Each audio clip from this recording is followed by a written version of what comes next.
નર્મદા જિલ્લાના Indian red cross સોસાયટીના આજના આ પ્રધાનમંત્રી જનઔષધિ કેન્દ્રનું એક ઉદ્ઘાટન કરવામાં આવ્યું છે અને ઇન્ડિયન રેડ ક્રોસ સોસાયટી દ્વારા આ ગુજરાતની 84મી સંસ્થા છે કે જેમાં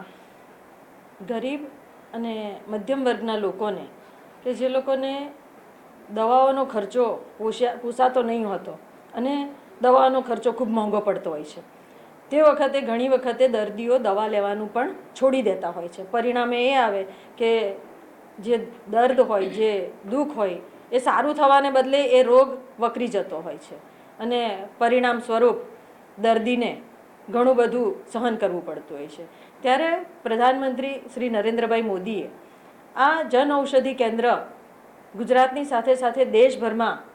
જ્યારે શરૂ કરવામાં આવ્યા ત્યારે ઉદ્દેશ્ય એટલો જ હતો કે જે પણ ગરીબ મધ્યમ વર્ગની પ્રજા છે એ લોકોને આ દવાઓનો ખર્ચો જે પોસાતો નથી એ ખર્ચોને પહોંચી વળવા માટે સારામાં સારી ગુણવત્તાયુક્ત દવાઓ કે જે મોટી મોટી કંપનીઓની જ દવાઓ હોય છે, પરંતુ જનરિક દવાઓ કે જે ઓછા ભાવે મળી રહે છે, પરંતુ એની ગુણવત્તામાં કોઈ ફરક નથી પડતો. એની ગુણવત્તા પણ જે મોંઘામાંની જે દવાઓ હોય છે એના જેટલી જ એની ગુણવત્તા સાચી અને સારી હોય છે અને દર્દને અસરકારક હોય છે. એટલે આ દવાઓ દ્વારા લોકોને જે આર્થિક રીતે જે તકલીફ પડતી હતી એ તકલીફમાંથી નિવારણ કરવાનું કામ આ સરકાર દ્વારા થઈ રહ્યું છે. ત્યારે સર્વે લોકો નર્મદા જિલ્લા એટલે કે 85-90% જેટલો આદિવાસી વિસ્તાર ધરાવતો આ જિલ્લો છે અને આ જિલ્લામાં જ્યારે લોકોને આ તકલીફ પડે ત્યારે લોકો પોતાના આરોગ્યની સેવાઓ માટે અને આરોગ્ય સારું રાખવા માટે જે દવાઓની જરૂર પડે એ દવાઓ ઓછા ભાવે અહીંયાથી ખરીદી શકે એ માટે આજે પ્રધાનમંત્રી જનઔષધિ કેન્દ્ર શરૂ કરવામાં આવ્યું છે. ત્યારે નર્મદા જિલ્લામાં રાજપીપળા શહેરની મધ્યમાં જ છે, તો સર્વે ગ્રામજનો આ પ્રધાનમંત્રી જનઔષધિ કેન્દ્રનો મહત્તમમાં મહત્તમ ઉપયોગ કરે અને જ્યારે પણ જરૂર પડે ત્યારે આ દવાઓ અહીંયાથી ખરીદી લે, જેથી કરીને એમના રોગને કંટ્રોલમાં કરી શકાય, રોગને નાશ કરી શકાય અને એમના રોગને અટકાવી શકાય. તો અમે પણ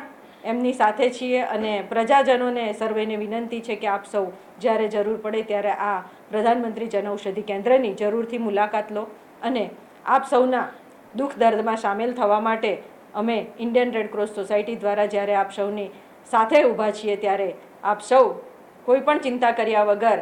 આ જન ઔષધિ કેન્દ્ર પર આવો અને આ દવાઓ પોતાના ઉપયોગમાં લો એટલી જ વિનંતી કરું છું અને સર્વે ગ્રામજનો બીજા લોકોને પણ આ માહિતી પહોંચાડે એટલી વિનંતી કરું છું. જે સ્ટેટ લેવલની બ્રાન્ચ છે ઇન્ડિયન રેડ ક્રોસ સોસાયટી, તેના અમારા ચેરમેન છે અજયભાઈ પટેલ સાહેબ. તો